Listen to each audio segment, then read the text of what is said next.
لیکن اس کے بعد پھر انٹروڈکشن بھی کرنا چاہیے تھا.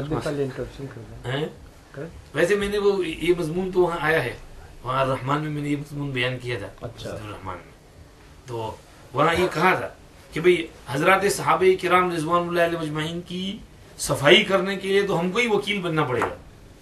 تو ہمارے پرانے علماء صحابہ کے وکالت کرتے تھے, صفائی کرتے تھے, ان پر کوئی اعتراض آبجیکشن یہ کیوں وہ کیوں, صحابہ نے ایسا کیوں, کہتے نہیں اس پہ آبجیکشن نہیں کرنے کا, اور اس کا یہ مطلب, اس کا یہ میننگ, اس کا یہ میننگ, اس قصے میں یہ ہے, اس میں یہ غلطی ہے, اور اس میں یہ.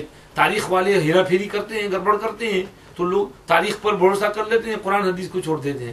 پھر قرآن میں صاف خدا نے کہہ دیا رضی اللہ عنہ ورضوا عنہ, تو پھر ہم کیوں اس میں وہ تاریخ کو لے کر کے قرآن کی آیت کو لات مار دیں.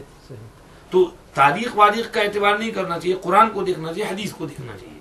تو مودودی صاحب نے جب یہ کہا کہ بھئی جو لوگ وکیل صفائی بنتے ہیں تو میں ان کی طرح وکیل صفائی نہیں ہوں, اور میں تو کریٹیکل نظر سے دیکھتا ہوں صحابہ کو, اور پرانے علماء وکیل صفائی بننے والے وہ صحیح نہیں کرتے. تو ایک شاعر جو ہے وہ ان پر رد کرتا ہے, اور اس میں کہتا ہے صحابہ کی صفائی میں وکالت جو بھی کرتا ہے, صحابہ کی صفائی میں وکالت جو بھی کرتا ہے, بنے گی اس کی عقبہ اسی سے, اس سے ایمان ہی سنورتا ہے. بنے گی اس کی عقبہ یعنی آخرت, اور اس سے ایمان ہی سنورتا ہے. صحابہ کون تھے؟ قرآن سے پوچھو, اللہ سے پوچھو. صحابہ کون تھے؟ قرآن سے پوچھو, اللہ سے پوچھو. حدیث پاک سے سمجھو, رسول اللہ سے پوچھو. حدیث پاک سے سمجھو, رسول اللہ سے پوچھو. کیا اللہ نے ایمان کو محبوب دل ان کا, کیا اللہ نے ایمان کو محبوب دل ان کا. 26ویں پارے میں وَلَٰكِنَّ اللَّهَ حَبَّبَ إِلَيْكُمُ الْإِيمَانَ, تمہارے دل میں ایمان کی محبت ڈال دی اللہ نے. کیا ایمان کو, کہ کیا اللہ نے ایمان کو محبوب دل ان کا, مزین کر کے ایمان کر دیا مرغوب دل ان کا. مزین کر کے ایمان کر دیا مرغوب دل ان کا, ایمان کو ان کے دل کا مرغوب اور محبوب اور پیارا بنا دیا. بٹھا دی ان کے دل میں کفر سے عصیان سے نفرت, بٹھا دی ان کے دل میں کفر سے عصیان سے نفرت. جما دی ان کے دل میں فسق سے طغیان سے نفرت, جما دی ان کے دل میں فسق سے طغیان سے نفرت. یقیناً راہ یاب حق وہی ہے راشدون, دیکھو یہ قرآن کی آیت کی تفسیر ہے. وَكَرَّهَ إِلَيْكُمُ الْكُفْرَ وَالْفُسُوقَ وَالْعِصْيَانَ أُولَٰئِكَ هُمُ الرَّاشِدُونَ, تو اس کو کہتے ہیں یقیناً راہ یاب حق وہی ہے راشدون, دیکھو. یہ ہے ارشاد قرآنی بس اب کرنا نہ چوں, دیکھو یہ ہے ارشاد قرآنی کہ وہ راشدون ہے, بس اب کرنا نہ چوں, چوں چیرا مت کرنا, دیکھو چپ چاپ دھیان سے دیکھو. رسول اللہ نے اللہ اللہ کہہ کر ہم کو روکا ہے, رسول اللہ نے اللہ اللہ کہہ کر ہم کو روکا ہے. ایک حدیث میں ہے اللہ اللہ فی اصحابی لا تتخذوهم غرضا من بعدی من احبهم فبحبی احبهم ومن ابغضهم فببغضی ابغضهم ومن آذاهم فقد آذانی ومن آذانی فقد آذى الله ومن آذى الله فيوشك ان يأخذه.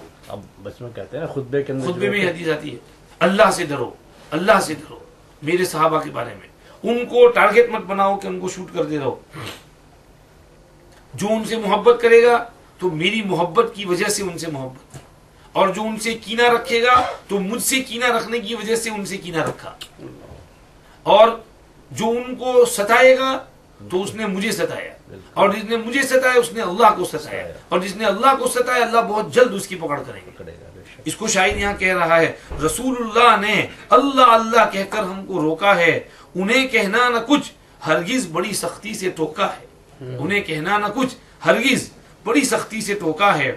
ہدف تنقید کا اپنی کبھی ان کو نہ تم کرنا, ہدف تنقید کا اپنی کبھی ان کو نہ تم کرنا. کسی بھی طرح کا الزام ہو ان پر نہ تم دھرنا, کسی بھی طرح کا الزام ہو ان پر نہ تم دھرنا.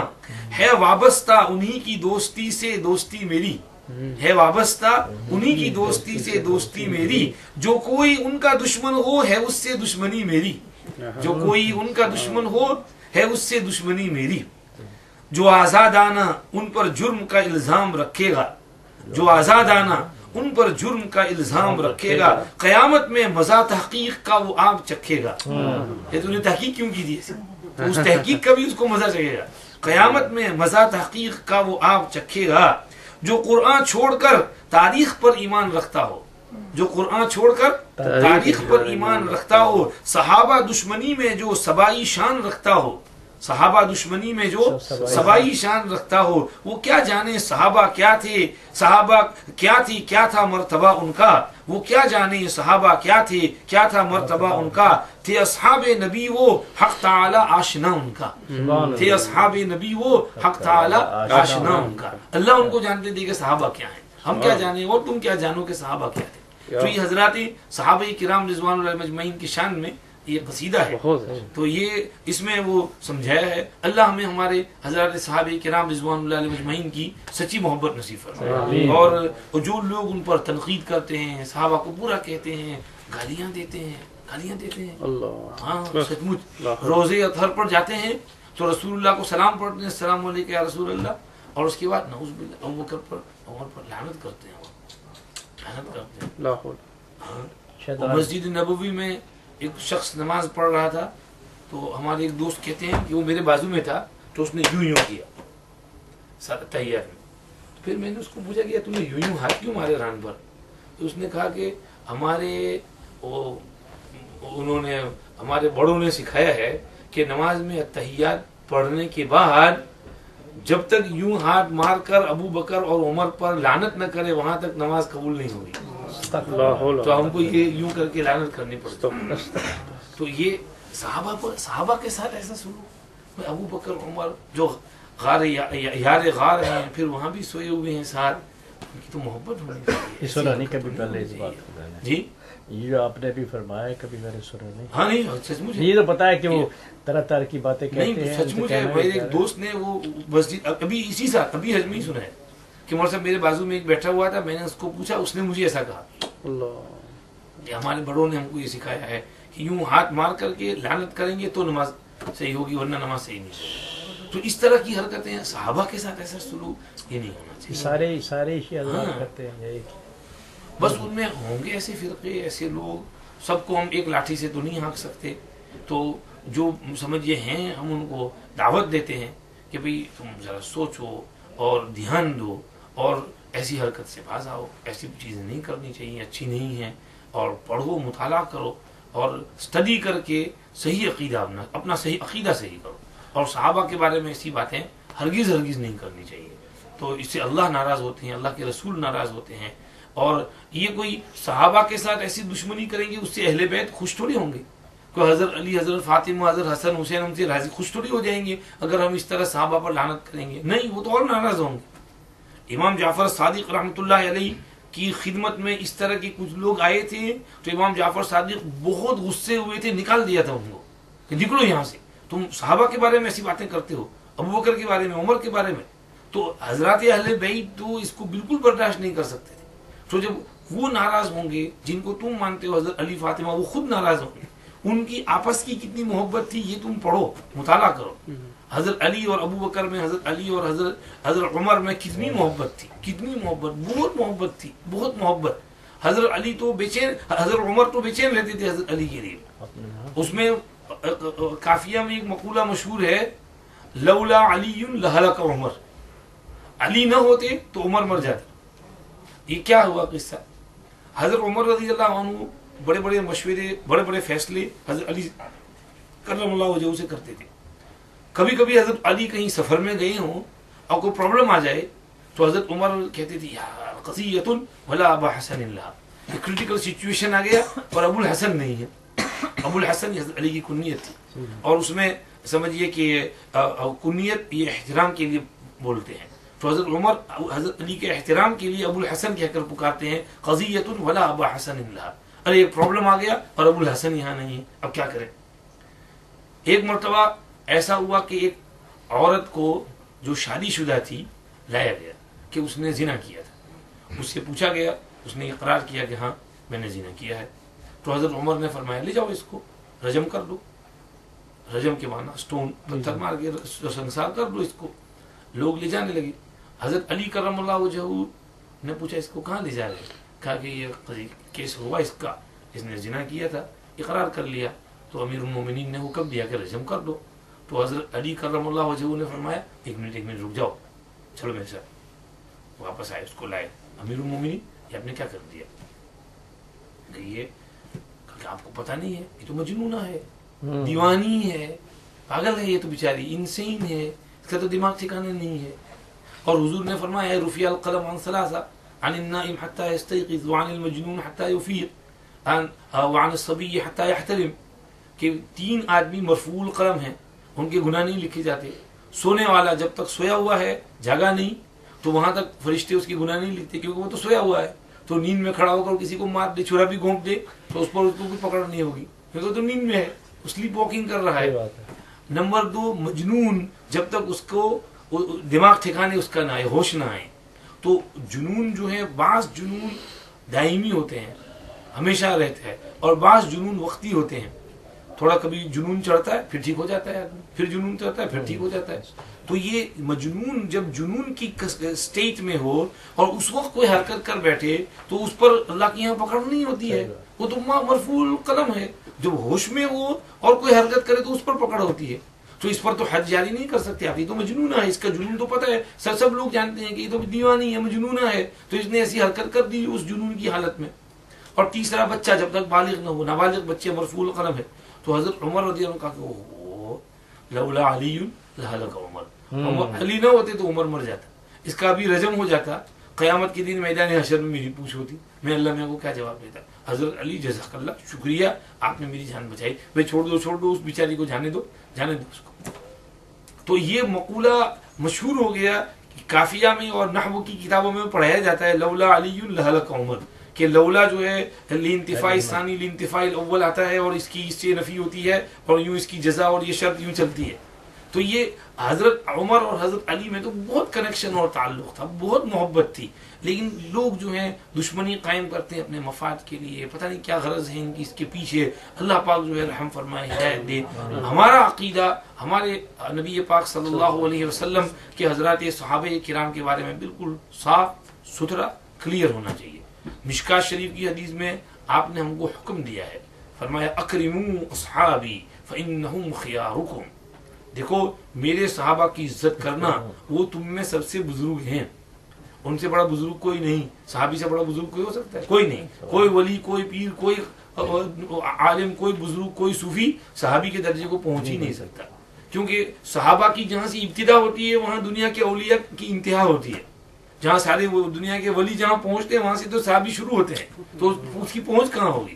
اس لیے کہ وہ تو حضور کی صحبت میں بیٹھا ہے، آپ صلی اللہ علیہ وسلم کی نشست اور مجلس اس کو ملی ہے، اور حضور کی نشست جس کو مل گئی، ایک نظر سرکار کی جس پر پڑ گئی، اس کا تو بیڑا پار ہو گیا.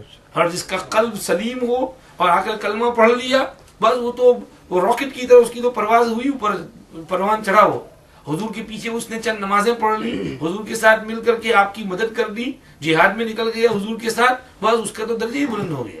تو صحابہ ہیں، صحابی کے درجے کو کوئی نہیں پہنچ سکتا ہے. تو اس لیے ہم حضرات صحابہ کے بے شک ہم وکیل صفائی ہیں، اور اس پر ہم کو فخر ہے، اور ہم وکالت کریں گے حضرات صحابہ کی. ان کی عزت پر، عصمت پر، دھبے پر ایک آنچ بھی نہیں آنے دیں گے.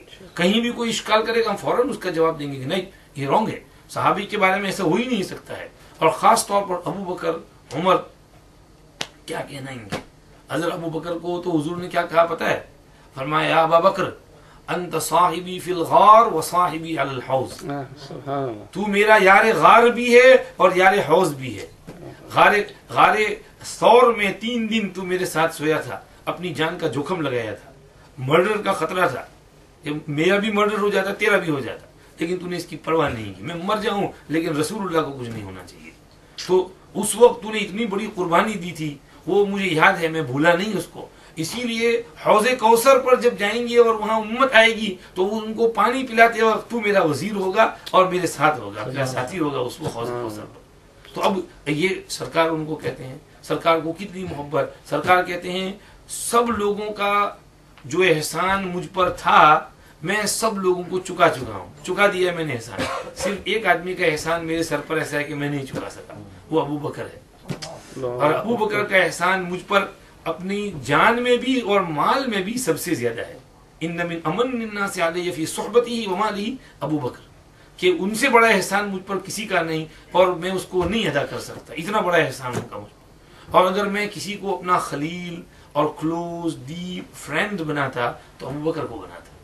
لیکن اسلامی اخوت اور بھائی چارہ کافی ہے، اس لیے کہ اللہ نے مجھ کو اپنا خلیل بنا لیا ہے، تو اس لیے خلت ایک ہی کے ساتھ ہو سکتی ہے تو وہ اللہ کے ساتھ قائم ہے. میں کسی اور کو اپنا خلیل نہیں بنا سکتا، ورنہ میرا جی چاہتا ہے کہ ابو بکر کو خلیل بناؤں. یہاں ایک اور روایت بھی آتی ہے، ابن ماجہ شریف میں ہے کہ حضور پاک صلی اللہ علیہ وسلم نے اپنی وفات سے غالباً 5 دن پہلے کہا کہ میں نے ابو بکر کو اپنا خلیل بنا لیا. وہاں اس کی حکمت لکھتے ہیں کہ چونکہ حضور پاک صلی اللہ علیہ وسلم کا دل یہ چاہتا تھا کہ ابو بکر کے ساتھ وہ خلت اور وہ کلوز ڈیپ فرینڈشپ، محبت والی جو دوستی ہے وہ ان کے ساتھ قائم رہے. اللہ نے یہ چیز دیکھی تو اللہ نے اجازت دے دی.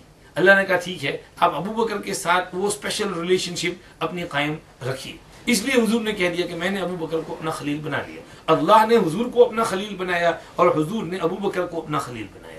تو یہ جو خلت ہے، حضور پاک صلی اللہ علیہ وسلم خلیل اللہ بھی ہیں، حبیب اللہ بھی. ابراہیم خلیل اللہ، حضور حبیب اللہ. حبیب اللہ کا لقب زیادہ ہے لیکن محبت کے ساتھ خلت بھی ہے.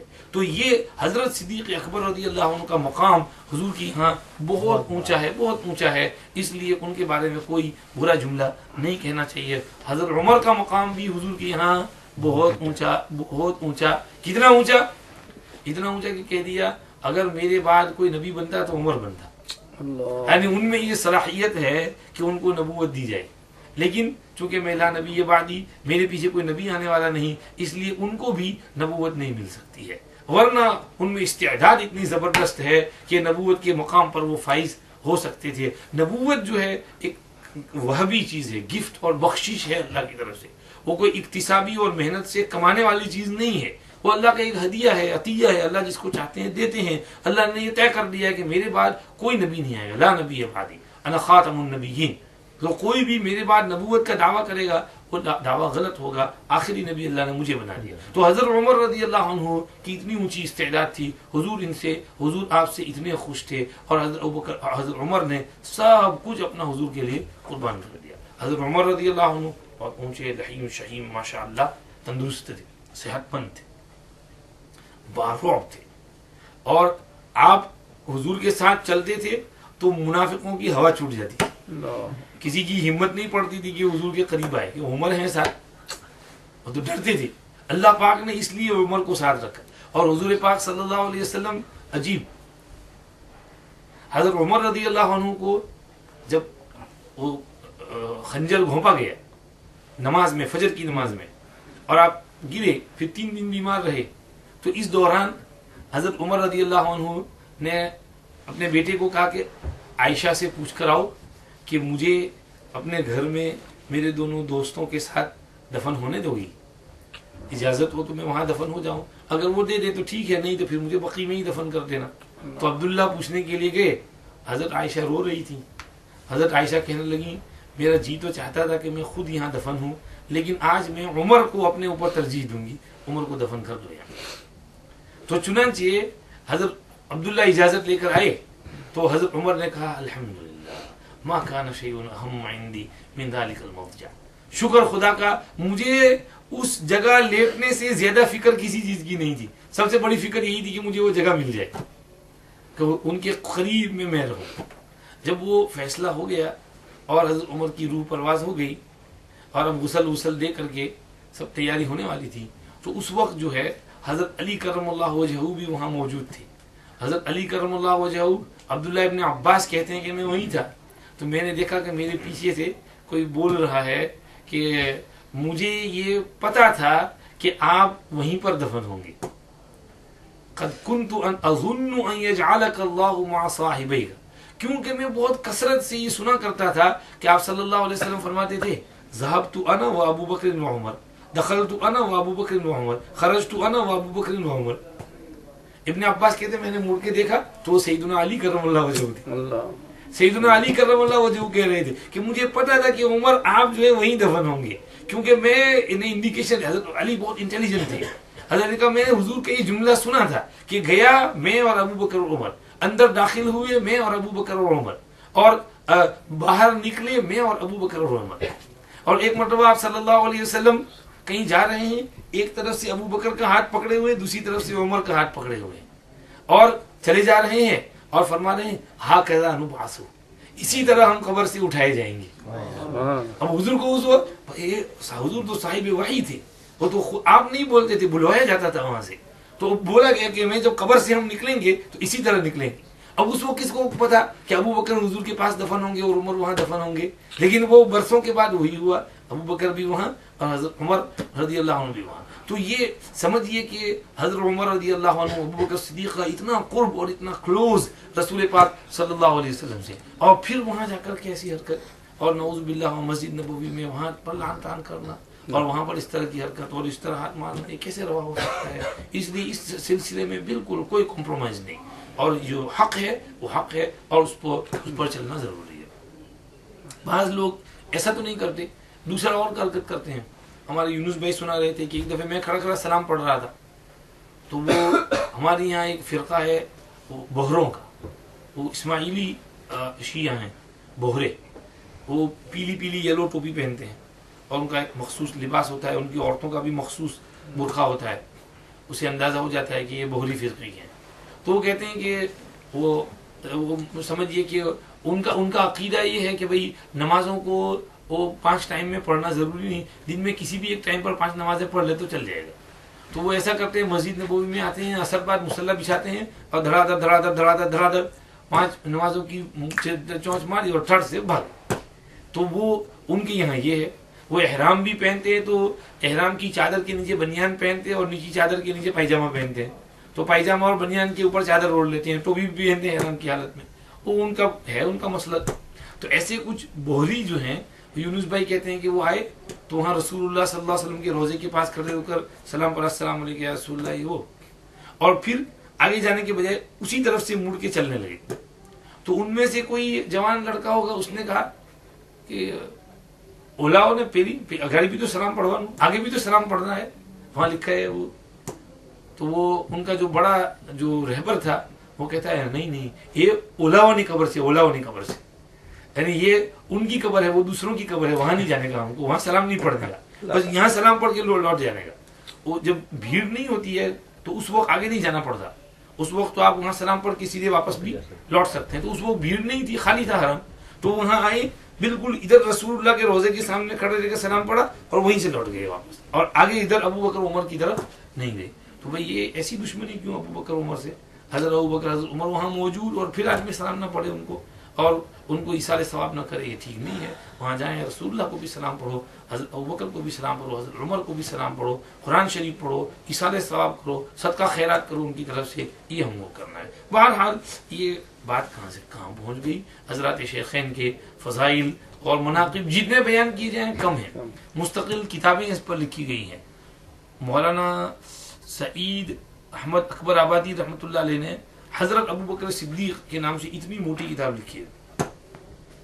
مولانا عبدالشکور فاروقی لکھنوی رحمۃ اللہ علیہ نے خلفائے راشدین، 4 خلفاء کے اوپر اتنی موٹی کتاب لکھی ہے، بہت اچھی لکھی ہے۔ یہ چونکہ لکھنؤ میں رہتے تھے تو وہاں شیعوں سے ہر وقت ان کو پالا پڑتا تھا، تو اس لیے انہوں نے خلفائے راشدین کے فضائل مناقب میں وہ کتاب لکھی ہے۔ تو ایسی کتابیں منگوانی چاہیے، پڑھنی چاہیے، اور اس سے جو ہے انشاءاللہ بہت فائدہ ہوگا۔ اللہ پاک ہمیں سمجھ نصیب فرمائے اور ہمیں اپنے صحابہ کی سچی محبت عطا فرمائے۔